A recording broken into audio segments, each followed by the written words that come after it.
Síntese do profeta Ezequiel, item 3 do nosso livro, o Atalaia de Israel. Estudando Ezequiel, capítulo 3, versículos 16 a 27.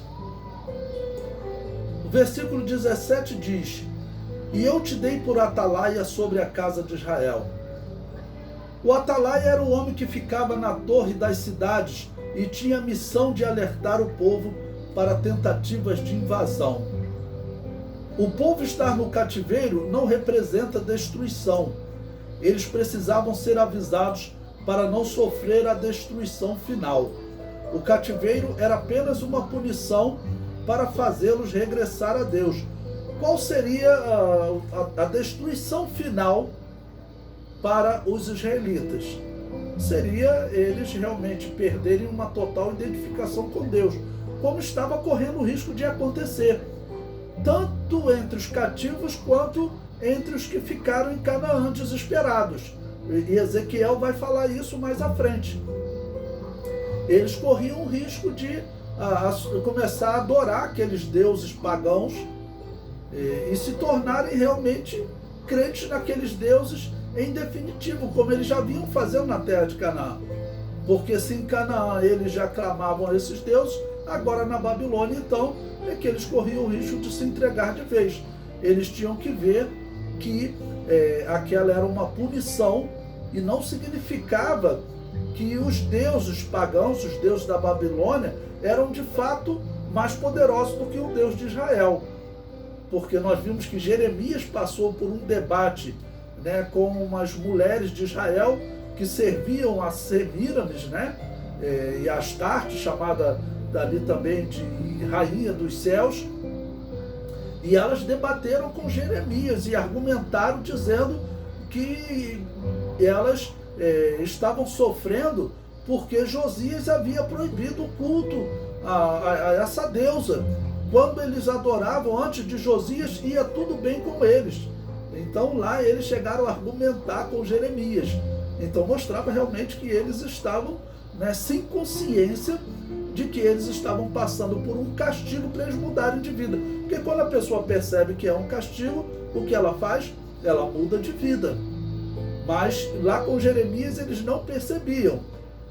E aqui com Ezequiel está correndo o risco de acontecer a mesma coisa. Essa seria a destruição final deles. Os israelitas só existem hoje, de todos aqueles povos ali do Oriente Médio, desse período aqui, o único que existe é os israelitas. Existe um restante lá dos filisteus, que são os chamados hoje de palestinos, né? Mas como povo realmente que existe, com uma identificação milenar, são os israelitas. Os palestinos, o que esse grupo aí a gente vê sobre eles, que na verdade não era falado neles quando os árabes estavam dominando lá, quando teve todas as guerras que os católicos fizeram contra os muçulmanos. Esses palestinos apareceram mesmo depois da Segunda Guerra Mundial, dizendo que era um povo que vivia ali há 2000 anos. Né? Mas só que não existe aparição deles na história. Eles querem dizer que eles estavam ali no meio dos árabes, mas que existiam. Bom, existe a suspeita, na verdade, de tudo isso ter sido forjado agora, depois da Segunda Guerra Mundial, porque não se fala mais em filisteus nem em palestinos, daqueles palestinos do Antigo Testamento, mas os judeus são os mesmos. 4 classes de homens são citadas por Deus, que o profeta está sendo enviado a pregar.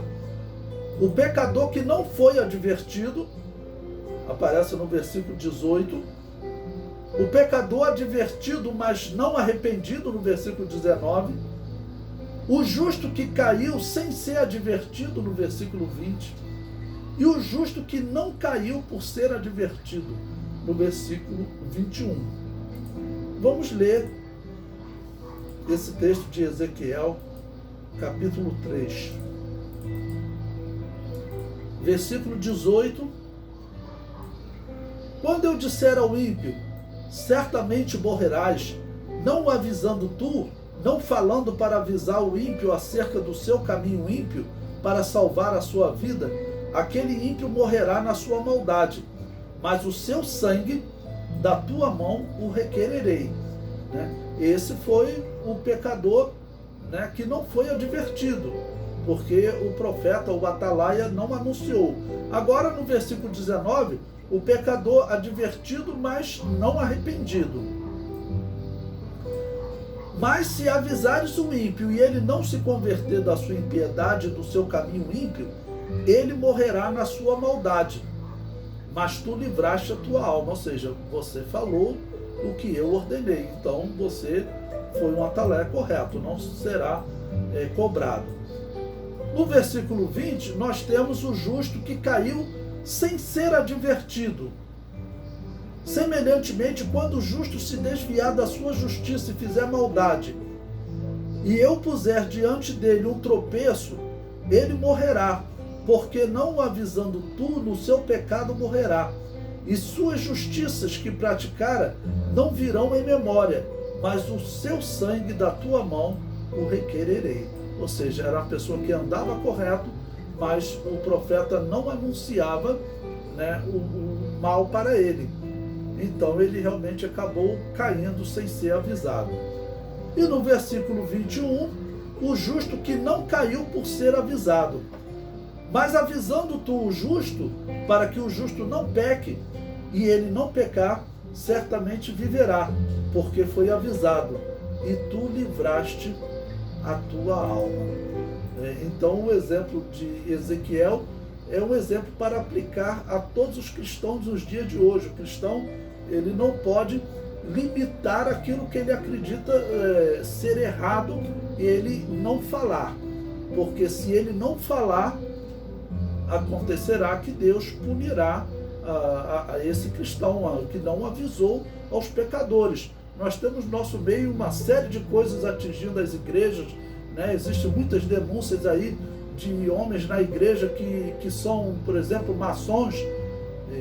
Quer dizer, nós temos que avisar essas pessoas porque eles estão enganados. Não é possível um pastor, né, servir, ou um cristão servir na maçonaria. A maçonaria, ela fala claramente que ela adora um Deus, que não é Jesus Cristo, né? Eles não gostam de falar em Jesus Cristo, né? Eles gostam de uma religião que seja a representante de todas as religiões. Então eles falam, não, nós adoramos a um Deus. E qual é o nome? Nós adoramos a que Deus? A que Deus vocês adoram? E eles chamam esse Deus de Abaddon, o mesmo Deus que a Bíblia diz que é um nome de Satanás, de destruidor, é como ele aparece no Apocalipse. Ou seja, como que pode uma religião que diz que adora Satanás, adora Abaddon? Então, o que nós acreditamos é que existem pessoas que estão lá, mas enganados. Eles não chegam ao nível de adoração a Satanás, mas estão envolvidos, né? Estão em algum grau inferior, mas estão sendo envolvidos.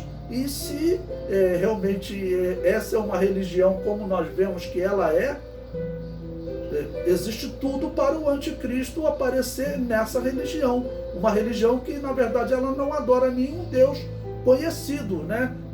Nem Buda, nem Cristo, nada. Eles adoram um Deus que eles chamam só de Abaddon. Então a possibilidade do anticristo surgir nessa instituição é muito grande. Nós temos que falar isso, né? Porque infelizmente existem pessoas sendo enganadas, acreditando que é uma instituição comum, quando não é uma instituição espírita. Esse é um exemplo.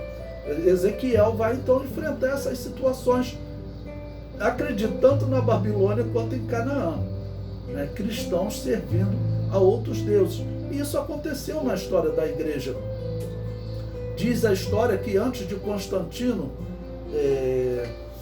ter aquela suposta conversão ao cristianismo, muitos pastores se desviaram e eles aceitaram, por imposição do imperador anterior a Constantino, queimar incenso aos outros deuses, servir aos outros deuses e entregar até os textos bíblicos para serem queimados, né? Foi um dos problemas quando acabou a perseguição. Esses espírita cristão, né, eles quiseram voltar a ser pastores. Então foi uma das grandes brigas naquela época, que Constantino vai ficar ao lado desses pastores, né, que estavam no espiritismo, servindo aos outros deuses, e vai condenar aqueles que não queriam aceitá-los de imediato, mas queriam que eles passassem por um tempo no banco, essa expressão que eles usaram.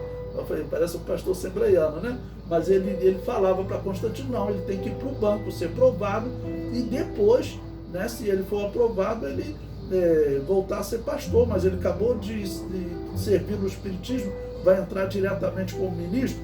Então é um problema recorrente. Ezequiel estava enfrentando algo parecido naquele momento da história de Israel.